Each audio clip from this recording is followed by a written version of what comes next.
Before I start talking, I would like to present my own sleep schedule. That doesn't look great. Today, I'll be lucky to even have that much. And you might be wondering, everyone's talking about some deep philosophical subject, but I'm up here talking about sleep. But yeah, that's what I think is important.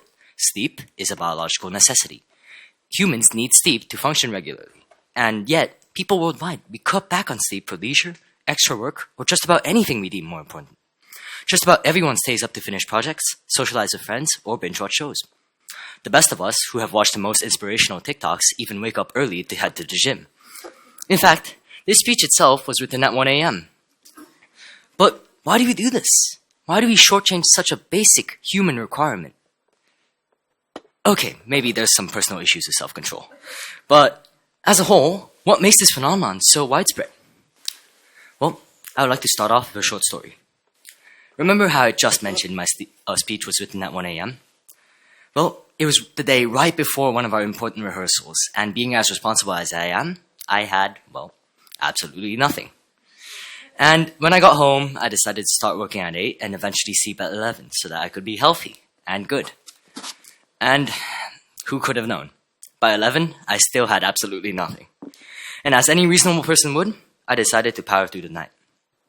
And in fact, it actually sort of worked. By 1 a.m., I was wide awake, typing furiously. I was, even a little bit proud. It was almost like I've hacked my brain to work more. I love the stock image, by the way. It's, well, it turns out I am not smart enough for that, and I definitely did not hack my brain. A study from Harvard Medical School and UC Berkeley shows us that it can actually activate the mesolimbic pathway, which is the brain's reward center.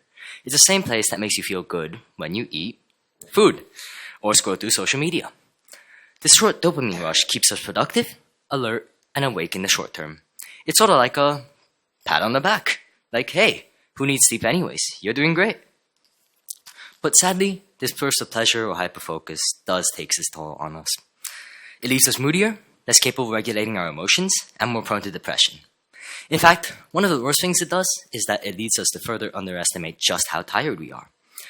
When we're sleep deprived, we're sort of like an alcoholic. We struggle to consider the risks of our actions. A Yale study shows that our prefrontal cortex literally shuts down when we don't get enough sleep.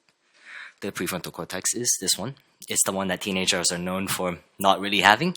And it controls some of our most important cognitive abilities, like memory, decision-making, and higher-level thinking. And don't think that this is far away or anything like that. Connecting right back to that speech writing story from earlier, I decided to actually check on my beautiful speech, written at 1 a.m., the next morning. And wow, it was bad, like horrible bad. There was so many bad grammatical errors, there was gibberish, I was referencing our student leaders somehow, and not even Grammarly could save me. Maybe working at 1 a.m. wasn't the best idea. And yes, I know what you're thinking. Everybody knows that you need sleep. Every single parent has told their child to sleep, and every single child has been told by their parent to sleep earlier. And I'm pretty sure that most people are pretty guilty when they procrastinate. And we promise ourselves that we would sleep, on the next day. And yet, in our busy modern world, sleeping for a full 9 hours seems almost impossible. There's always another task to complete, another email to respond to. Or, even though we don't like to admit it, 2 more hours of doom scrolling on social media. Our day-to-day responsibilities leave us with so little free time, which combined with smartphones and social media, creates a culture of constant connection, even when we're supposed to be sleeping, like this beautiful man we have back here. Every night, we tell ourselves it's just one less night. But yet, that's not what our body thinks. The negative consequences accumulate, sort of like a snowball. You can understand it sort of like a malnourished child. A child who doesn't eat enough isn't going to function properly. And sure, they can eventually regain their weight eventually, but they'll still be affected by the effects of it. And after all this talking, you might ask, what is the solution? It's not something that could be solved overnight. Guys, you were supposed to laugh. And it reflects some of the key challenges and some of the issues in our values for our modern society, where we prioritize external achievements over our own well-being, where we glorify busyness and sacrifice sleep in the name of progress and for profit. Well, company and institution owners don't really help with this anyways. They want money, and one of the best ways to get money is to get as much work out of someone in the shortest time possible. We sort of created this culture where long hours, excessive workloads, and high stress levels are the norm. Everybody's trapped in a cycle of overwork in an increasingly competitive world. If you don't work, or for some people, if you don't stay up late, you just won't have what it needs to get you proper salary, or simply even to get that job you want to. And it's not that this issue can't be addressed, it's that society doesn't want to. Long hours and sleep deprivation have become a sign of commitment, a sign that we work more, which supposedly makes us more valuable. And yet, sadly, nobody can change society as a whole. But what we can all do is start with ourselves. For one, a lot of us can help avoid procrastination. For someone like me, what's really important is probably to just put the phone down. As many of our speakers have already mentioned, 4 hours of screen time probably isn't great. But not only this, we can also improve the quality of our sleep. Through sleep hygiene, we can, turn down the AC to a more comfortable temperature, helping us sleep. We can set up apps and alarms such as the Health app.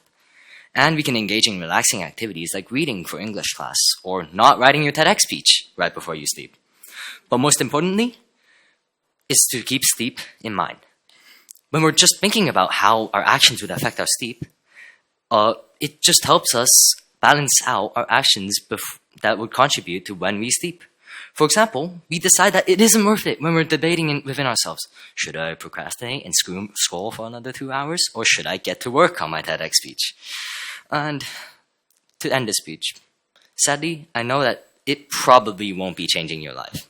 I know that most speeches probably won't. Sure, some of the really good ones might stick with you for a couple of days. But what I urge everyone to remember for their own sake is to keep sleep in mind as not a luxury, but as a necessity. Thank you.